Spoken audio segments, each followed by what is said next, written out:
What's going on, fellow A-Plusters? It is I, your host, Adam Perez, back once again with a brand new review as we're set to go ahead and get into the Mandalorian, baby. That's right. Episode number 7 or chapter 23, titled The Spies, if you want to be exact, as we're going to be getting into this episode review for you guys. I know we usually do these live around 1 p.m. on Thursdays, but I was actually home today. I did work in the office yesterday, so was not able to watch The Mandalorian live yesterday, but finally got to it earlier this morning and figured why not go live after I got off of work today. Make sure that we don't get too far behind, especially concerning the fact that we literally have the finale next week, and I certainly could not be more excited. They definitely have been going at its own pace for the first 6 episodes of the season, to say the least, and now it definitely feels like within the last 2 episodes here, everything is really about to hit the fan, and we're really going to go ahead and pick up not only the pacing,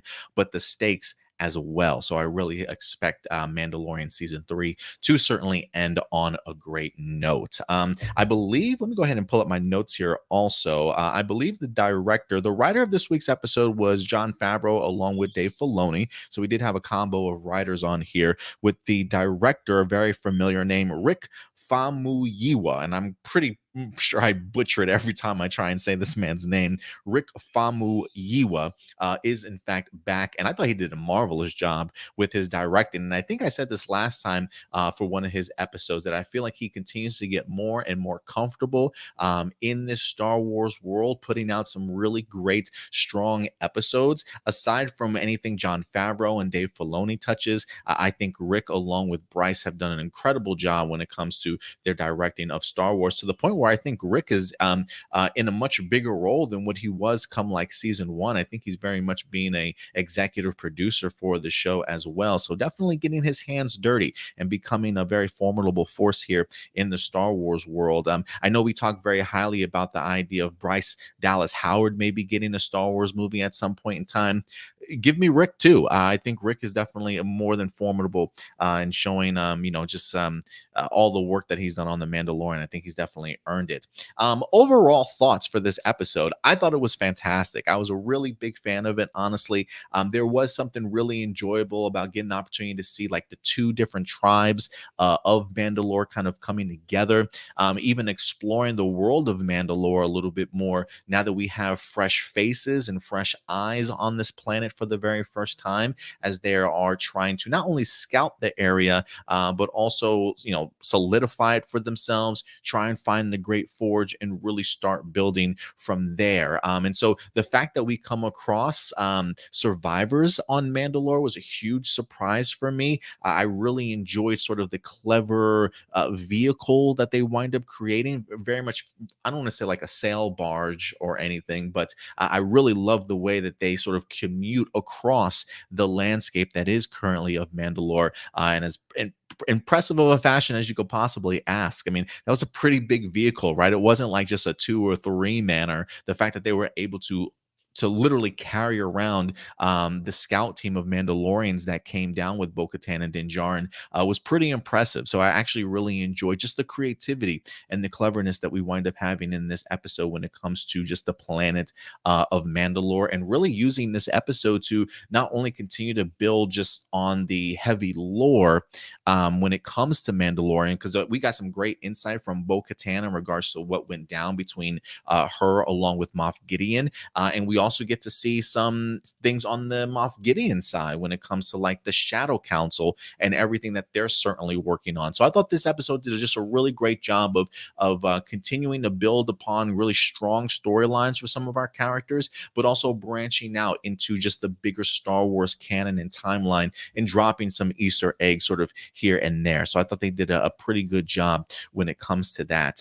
Who do we have with us on the live chat today? We got good old Marcelino in that house. He says they are really hyping this up for not only the finale, but the Mandoverse as a whole. Yeah, they're really doing some big things, and I thought this episode was certainly an eye-opener in that regards. Marcelino says, I wish we got more Paz Viszla as a character, but at least he went out like a boss, and now it raises the tension because now a named character who's been around for a while is now dead. Yeah, it definitely does raise the stakes. I was definitely bummed to see Paz not not make it out of here, especially because of the fact that we know that he has a son that's no longer going to be able to see his father again. So that was pretty devastating, if you ask me. But yeah, Paz, we've seen him around since season one, if I'm not mistaken, and his role has just continued to grow, whether that be in season two. I think we even saw him a little bit in the book of Boba Fett for like the last couple episodes also.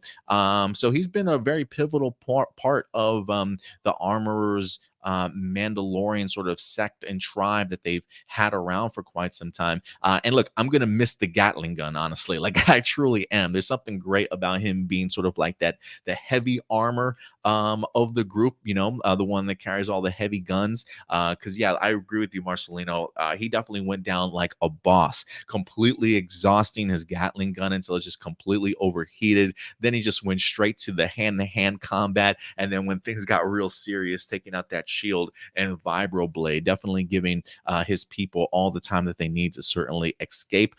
So definitely going down and sacrificing himself for really the greater good. But Paz Viszla will definitely be missed, man. I had to look, terrible shot, sad shot to see him like this, but I had to go ahead and pull it up just to say rest in peace, my fellow Mando. This is the way. I think he did a marvelous job and really great supporting character. And I think they do a really good job, honestly, when it comes to the supporting character aspect of things. But that's how the episode ended.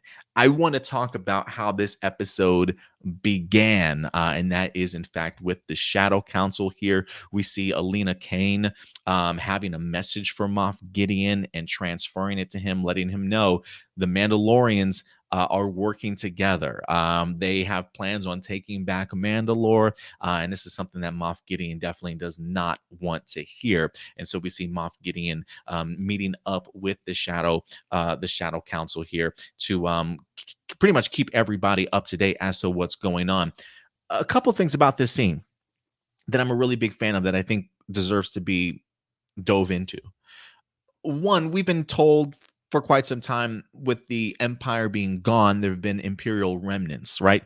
Pieces, if you will, of the empire maybe scattered across the galaxy. That's kind of all vying for power. There's really no upper echelon leader guiding everybody and giving orders, sort of thing, right? We're very much meant to believe from the New Republic that the empire is pretty much done and gone with, right? That there's just people out there trying to gather up the scraps. That does not very much feel like the case, to the point where it almost feels like a plan from the Empire, in a sense of finding themselves where they're at and letting the New Republic feel like they're very much in a weak state when it comes to the Empire. But in the shadows, they are in fact still communicating with each other.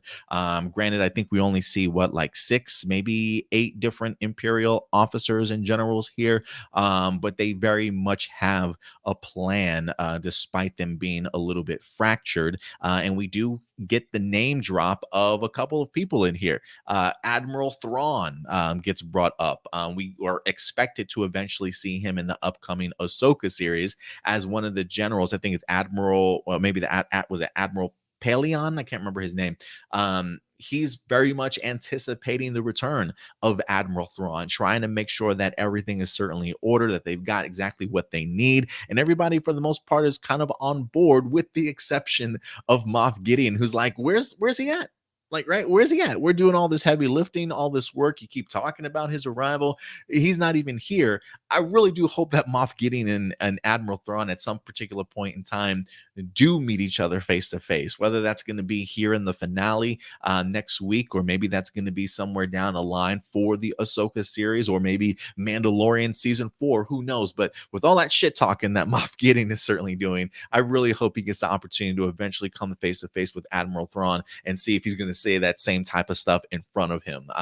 But Moff Gideon is very much trying to take advantage of this, considering that there is an emptiness that people are waiting for somebody to kind of step into. Moff Gideon wants to kind of take that up for himself and really is trying to demand more troops, more Imperial fighters, more bombers, and lets people know of the danger that does come when it comes to the Mandalorians. And I think that's something that even Bo-Katan references in here, right? Like together, they're very much a formidable force. Nobody can take the Mandalorians down.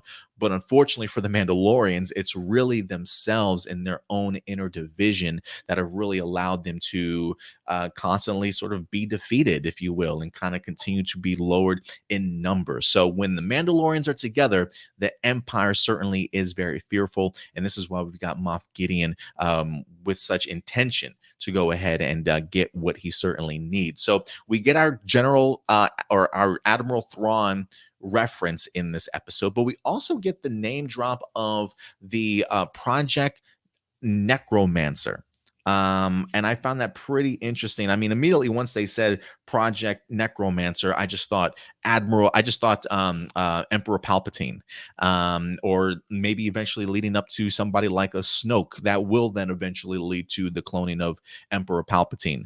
The fact that they have these cloning pods, what it certainly seems to be, as we see Moff Gideon walking down one of the Imperial hallways, to me, again, it's the idea of cloning. They even brought up Dr. Pershing's name in here. Moff Gideon being very secretive in the sense of, hey, don't worry, the technology that we had, it's lost, it's been destroyed, nobody can find it. He's got it in his possession for sure. You can definitely expect Moff Gideon to certainly continue along with this cloning, if you will. But I thought, again, the Admiral Thrawn name drop was pretty cool, and the Project Necromancer, which, if anything, I would certainly assume leads to the cloning of Palpatine, maybe the creation of Snoke and Emperor Palpatine that we wind up seeing in Rise of Skywalker. And we've mentioned this already this season when we've been doing our reviews, the connections to 30 years into the future and certainly where we're going to go. And look, we even got another connection in here. We got introduced to the gentleman that is in charge of Project Necromancer. This gentleman is named Brendel Hux. Brendel Hux. If that last name Hux sounds very familiar to you, it certainly should, because Brendel Hux here is actually the father to General Hux from the First Order that we see in the sequel trilogy. So again, this gentleman's in charge of Project Necromancer. Brendel Hux, the father of General Hux, who is then eventually under the control, I don't want to say the control, but under the leadership of Snoke and the First Order, along with Palpatine. So again, big connections that are certainly being made here to Star Wars canon and the timeline. And again, we have what, like 25 years worth of storytelling certainly to go from the period of the Mandalorian to the Force Awakens. And I think Jon Favreau and Dave Filoni are doing a great job of at least beginning those connective tissues and those bigger pieces to the future, because it really does certainly go a long way in that regards. But Moff Gideon just continues to surprise me. Giancarlo Esposito, he's a fantastic actor. The fact that he's back, I was honestly, like, when episode 1 dropped, I was honestly waiting for this guy to show up, and I'm like, where's Moff Gideon? Where's Moff Gideon?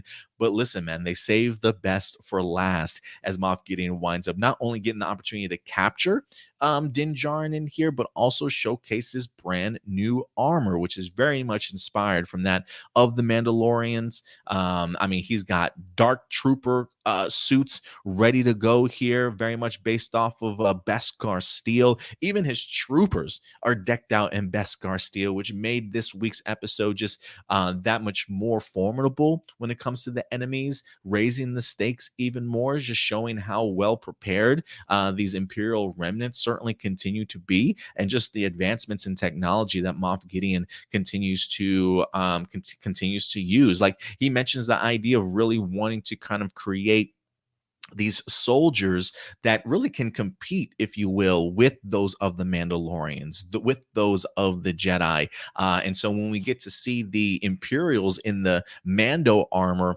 and then we get to see the Imperial guards also, it almost feels like they are the beginning of what we see in maybe the throne room for the Last Jedi battle in the sequel trilogy, sort of thing, right? So you're seeing those advancements that the Imperial remnant is certainly taking. And Moff Gideon is certainly leading the charge with this sick costume, man. I'm really a big fan of his design. But yeah, man, Moff Gideon back once again, springing the trap towards the end of this episode, and really having his way with the Mandalorians and finally capturing Din Djarin. So it does beg the question as where do we go from here, and who saves Din, and how does he certainly escape by the finale? So I'm really eager to see how this is all really going to turn out. Let's see here. You say Marcelino says Brendel Huck's appearance had me in shock. More connections to the sequel trilogy. And yeah, you said John Carlo. I thought I pronounced it right today, but maybe I'm wrong. I'm sorry about that, Marcelino. But yes, so much bigger picture and connections to the sequel trilogy that we have. Outside of Moff Gideon in here, Bo-Katan continues to win me over. I'm pretty sure there's probably maybe some people pushing back against this season in the sense that Din Djarin hasn't really gotten too much screen time, that they've really focused on a lot of other characters. But look, at the end of the day, the show is called The Mandalorian, right? It's not called Din Djarin and Grogu. And so the fact that they named it such a broad name really allows for sort of any Mandalorian to kind of take the lead role for a particular episode or for a particular season or for maybe the remainder of the series. Who certainly knows? I have no idea how season 3 is going to end, but I'm perfectly okay with that. Like I mentioned before, we've gotten 2 strong seasons of The Mandalorian with Din Djarin and Grogu very much sort of at the forefront. So the opportunity to kind of move the story forward, still focus on Din Djarin and have him play a pivotal role, but really allow the focus to kind of be on Bo-Katan this season. I've really enjoyed, especially when you've got a great actress like Katie Sackhoff to really do a lot of the heavy lifting.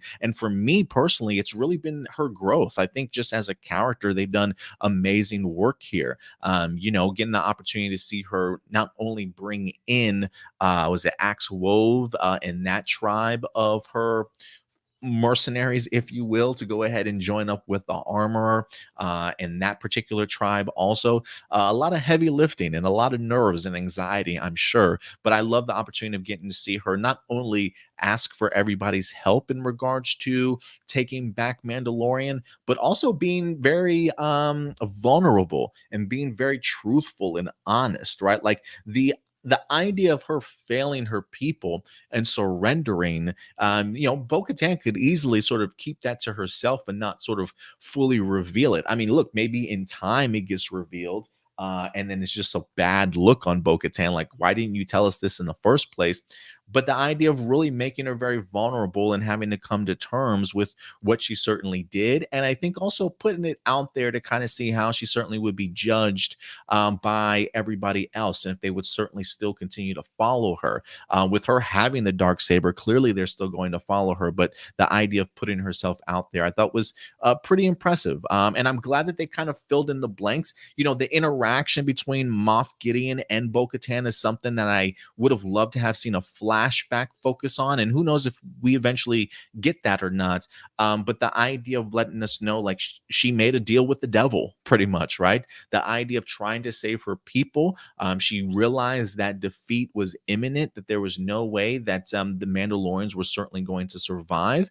And she thought by trying to surrender, giving up the dark saber, that Moff Gideon would certainly be true to his word and let her people go. But unfortunately, that certainly was not the case. And the bombardment and the death of Mandalore just unfortunately continued in here. And look, that's got to be troubling especially for the Mandalorians that stayed on the planet and wind up bumping into Bo-Katan here in this particular episode also. The fact that they literally have spent all these years fighting and trying to keep Mandalore alive to a certain extent, or like just keep themselves alive, only to come to find out that your leader actually did surrender and left you guys to die, even though that wasn't her true intention.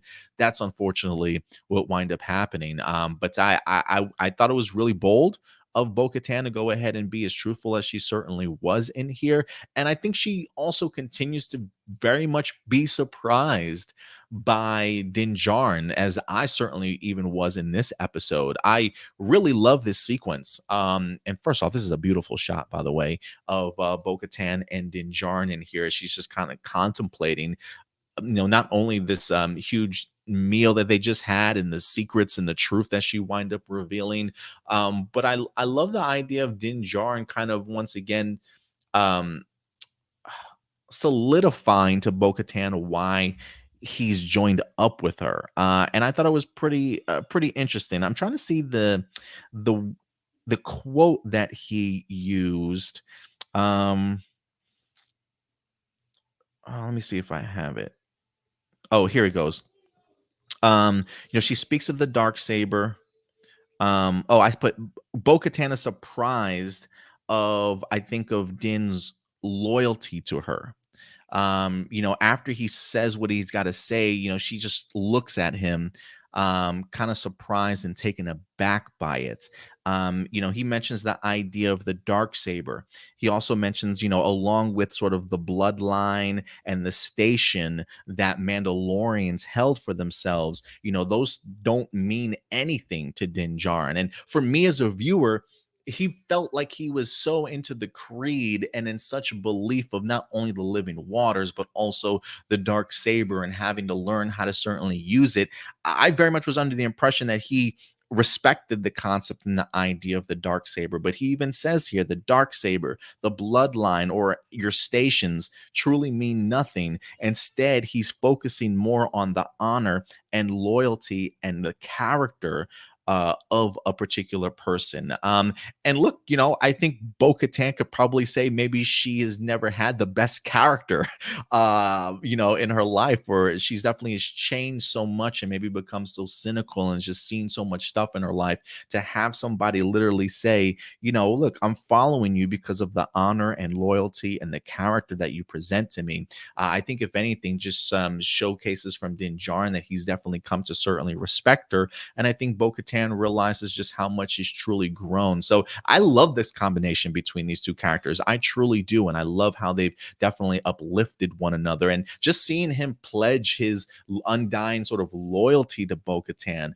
is certainly a huge move here for Din Djarin, and really kind of just changes the dynamic of this particular season. And so when you get the shot like this of Bo-Katan looking at Din Djarin as he's walking away, I can't help but just think what she's contemplating, and the growth that her character has definitely taken this season. So I've been hella impressed, man. Hella impressed with the Bo-Katan stuff, and I really love this moment between the both of them, to be quite honest with you.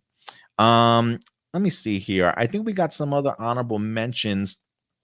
Oh, the other honorable mention I had to talk about was Grogu here, as IG-11 makes its return, or now known as IG-12. It looks as though was it damn, I can never remember this damn alien's name off the top of my head. Boba Freak, I believe, was his name. He definitely went ahead and fixed up IG-11 as best he can, and in turn actually made it more like a vessel for Grogu to sit in and control and actually walk, if you will. No more sitting in his little orb chair, if you will. They actually give him some legs here in the mechanical body. If there is a question that I have, though, in regards to this, I'm wondering where the weapons are. He didn't even shoot a blast out of I don't know if they absolutely stripped the IG-11. I know they did of his like memory and things like that, but it feels like he's like bare IG-11. There's no guns, there's no blasters, or at least if there are, he didn't pull them out at all in this episode, which you probably would think if you need a bounty hunter killing machine to help you out in a situation that you're in, this is the situation. But unfortunately, he didn't lift a finger, and it really just became a vessel for Grogu. So, kind of pointless to me, if you ask me. My question was, where are the weapons? He looks adorable. Don't get me wrong. Like I absolutely love the idea of Grief Karga, putting him in there, him fitting nicely. And now Grogu has an ability to kind of speak with people because of this IG-12, at least very much in like the yes or no manner. And it just made me chuckle, especially this sequence here of seeing Din Djarin walking alongside of IG-12 with Grogu inside of it. Just the constant yes, yes, yes, yes. It's almost like it's almost like Din Djarin just entered a completely different realm of parenthood now. And now he's got to deal with like the next stage, and that's Grogu talking. Just the constant annoyance of just like this little kid. Yes, no, yes, no. Like, yeah, he's going to feel it. He's going to really feel it now as to what it means to be a dad, especially for a kid that can now walk and talk. So he's definitely about to have his hands full. And I thought it was pretty funny, just the sequences that we wind up getting of Grogu. Really almost look, and what makes it even more terrifying is that Grogu is now even more capable of keeping Din Djarin at bay if he absolutely needs to in order to kind of get his way. Very much like a kid, but now just giving a kid sort of a killing machine. You know what I mean? So yeah, it definitely works out for Grogu. But I thought this was adorable to say the least. But it also, at times, certainly felt a little bit pointless. So I'm hoping that they utilize it a little bit better, certainly going forward. I don't think it's quite what Din Djarin certainly asked for or ordered, but this is what he wind up getting, and it's definitely going to help Grogu be able to get around a little bit more.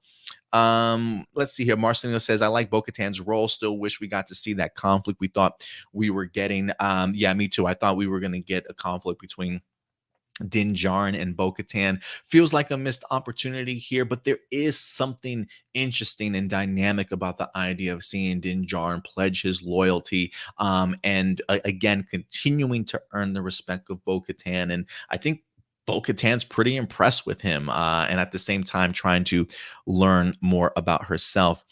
He says Bo-Katan becoming the main character and replacing Din Djarin sounds a lot like how people initially thought Mandalorian season 3 was going to have Boba Fett as the main character. I hadn't heard so much about the Boba Fett becoming the main character of season 3. I'm kind of glad that he didn't. After the lukewarm sort of book of Boba Fett that we wind up getting, I will be curious to see if we see Boba Fett pop up at any particular point in time in this season or not, or if they're going to hold off until season 4, perhaps. I have no idea, but maybe we'll see Boba Fett back once again. But, I don't necessarily know if Bo-Katan will replace Din Djarin. I mean, look, we'll see how season 3 goes. Like at the end of the finale of season 3, if Din Djarin dies, then yeah, I do believe that this certainly becomes a Bo-Katan show. But I also think that you can have literally a Bo-Katan spinoff series if you wanted to.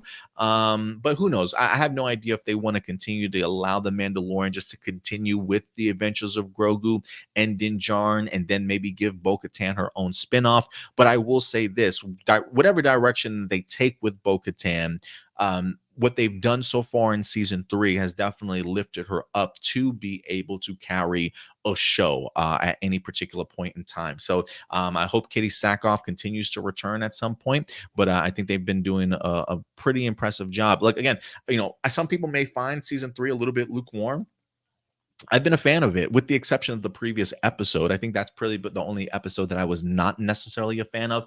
But everything else I've enjoyed this season so far. So I hope that they definitely continue this momentum into the finale. But some great stuff here, man. So congratulations to Jon Favreau and Dave Filoni for excellent writing, along with some great director work from Rick Famuyiwa. If anything, I was a little bit surprised, just final thoughts. I was a little bit surprised that there was still an Imperial base on Mandalore. The fact that they get interrupted by this huge creature kind of coming out of the Mandalore ground, and them running into sort of the caverns and the caves, only to find connective pieces to a former Imperial site there, which still seems to be pretty active for the most part. So that did surprise me that there was actually still a base on Mandalore, something that they clearly did not anticipate or expect. I mean, it's a huge planet, you know what I mean? So I thought that was actually a pretty good surprise. So overall, great stuff.